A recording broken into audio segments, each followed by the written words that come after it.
আমি এই ট্র্যাপ থেকে বাঁচতে চাই।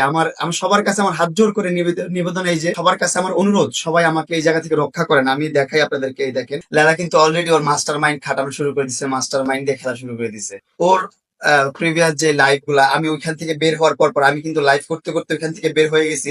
লাইভ করে যখন বের হয়ে গেছি, আমি মানুষের কাছে, জনগণের কাছে, আপনারা যারা আছেন দেশবাসীর কাছে আমার আত্মচিৎকার প্রকাশ করছি। আমার যে কষ্ট, মনের মধ্যে কষ্ট, আমি যে আসলে একটা ট্র্যাপে পড়ে গেছি, আমি যে আটকায় গেছি একটা জায়গায়, আমি এখান থেকে বের হতে পারতেছি না। আমাকে হয়তোবা এছাড়া আমার কোনো এখান থেকে বাঁচার কোনো উপায় নাই, এরকম একটা সিস্টেম করতেছে, ব্ল্যাক করতেছে, মামলা দিয়ে ব্ল্যাক করতেছে, আমার পার্সোনাল ফটো নিয়ে, ভিডিও নিয়ে ব্ল্যাক করতেছে। এই যে স্যাটারডে স্যাটারডে 11:31 PM তখনও একটা পোস্ট করছে, তখন পোস্টটা করছে, আমি পোস্টটা আপনাদেরকে দেখাই।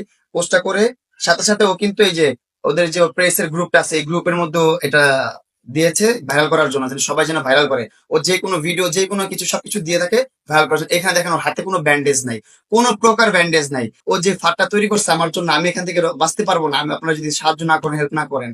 এই দেখেন এইখানে ওর হাত কাটা নাই, কিন্তু এখন ও সিএমএইচ এ ভর্তি হয়, কমিটলায় ভর্তি হয়, ওর ফেক কাগজপত্র বের করে ও ওইগুলা নিয়ে আমার নামে শ্লীলতাহানি মামলা করছে, মামলা করছে, শারীরিক টর্চার করছে, এটা করছে, এটা করছে। ভাই আপনারা ওর সিসি ক্যামেরা ফুটেজ প্রয়োজনে আপনারা টানেন, ডিএইচএস সিসি ক্যামেরা ফুটেজ টানেন। আমি ওর বাসায় ঢুকছি রাত 5টা বাজে। কোন মানুষটার বাসায় কোন মানুষটা ঢুকতে পারে পারমিশন ছাড়া?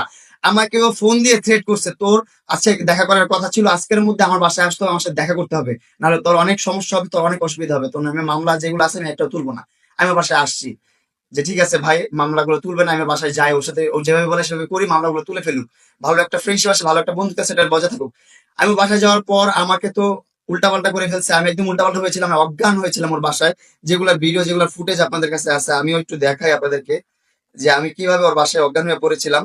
ওর বাসায় আমি অজ্ঞান হয়ে পড়ে আছি, এগুলা ও শেয়ার করছে, ও ভিডিও করে শেয়ার করছে, তারপর ও স্ক্রিনশট নিয়ে শেয়ার করছে। আমি দেখাই আপনাকে আরো, আমি ভিডিওটা দেখাই, যে ভিডিওটায় এই দেখেন ও যে মিডিয়া প্রেসের গ্রুপে ও সকল প্রকার ছবি ভিডিও আপলোড করছে, এটার প্রুফ এটা। এই যে স্ক্রিনশট, এই যে ওই যে ওর স্ক্রিন রেকর্ড দেখেন, ও গ্রুপে পাঠাইছে, সেন্ড করে বলতেছে ও আমার বাসাতে ঘুমাচ্ছে। এই যে ও লেখছে ও আমার বাসাতে ঘুমাচ্ছে। আমি তাহলে কিভাবে জোর করে ওর বাসায় গেলাম আপনারা বলেন? আপনাকে বললাম না আমি কি করবো, আমার মাথায় ঢুকতেছে না ভাই, আমার মাথায় একভাবে ঢুকতেছে না, আমি কিভাবে আপনাদেরকে বুঝাবো, আমি বুঝাতে পারতেছি না। আমি যে কথা বলবো, আমার আমার সেন্সেও কোনো কিছু কাজ করতেছে না, আমি আপনাদেরকে কি বলে বুঝাবো, কিভাবে এক্সপ্লেন করবো সেটাও বুঝতেছি না আমি ভাই। ওর ইচ্ছে হলো ওর মামলা করলো, ইচ্ছে হলেও মামলা করে, ইচ্ছে হলেও মামলা করে। সাথে ওর যে অ্যাডভোকেটরা আছে, লয়ার আছে, তারা ওকে আরো বেশি উৎসাহিত করে যে ভুয়া মামলা করে কিভাবে ফাঁসানো যায়, কিভাবে ওর আটক করা যায়। ফাঁসানোর জন্য ওর লয়াররা উঠে পড়ে লেগে আছে। এই দেখেন আগের মামলাটা একটু